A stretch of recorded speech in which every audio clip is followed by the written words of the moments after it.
Hello বন্ধুরা, good morning সবাইকে। অত্যন্ত ব্যস্ততার কারণে আর ফোনটা খারাপ হয়ে যাওয়ার জন্য আমি ব্লগ দিতে পারিনি কিছুদিন। তবে আজ থেকে রেগুলার দেব, একটু দেরি হতে পারে কিন্তু দেব। তো সকালবেলায় উঠেই আজকে যেহেতু আমার একটু লেটে ডিউটি ছিল, সেই জন্য প্রথমে বাগানটার পরিচর্যা করলাম। দেখলাম কিছুদিন আগে যে ধনেপাতাগুলো লাগিয়েছিলাম সেগুলো হয়েছে। এবার মোগরাটাকে আমি রোদে দিলাম। রোদটা ওদিক থেকে আসছিল না বলে আমি যেখানে যেখানে রোদ আসছিল সেখানেই দিলাম। আর দেখো যা যা বীজ পড়েছে সব জার্মিনেশন হয়েছে, কারণ এই মাটিটা খুব ভালো। মাটিটা একদম নার্সারি থেকে কিনে আনা গাছের সমেত, ওই জন্য আমি কিন্তু কাটিনি। মেথি আছে, রসুন আছে, আবার কিছু কিছু সূর্যমুখীরও গাছ বেরিয়েছে।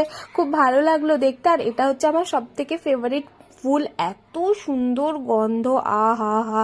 এরপর বাগানের পরিচর্যা করে আমি একটু স্প্রাউট স্যালাড খেয়েছিলাম। আর এটা আমাকে আমার প্রতিবেশী দিয়েছে, পালক পনির। Thank you পড়োসি।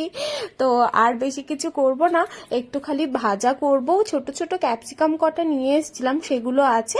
ক্যাপসিকাম, আলু, গাজর, মটর এইসব দিয়ে একটা মিক্স ভাজা করব, আর লুচি করব, আর পনির তো আছেই। আর খুব সুন্দর কচি কচি ওই দিনকে পটল পেয়েছিলাম, যেটা মাছের সাথে করেছিলাম, কতগুলো রেখে দিয়েছিলাম, সেগুলো ভাজবো। ব্যাস, দ্যাটস অ্যাবাউট মাই ডে। তোমরা কেমন আছো জানিও। টাটা।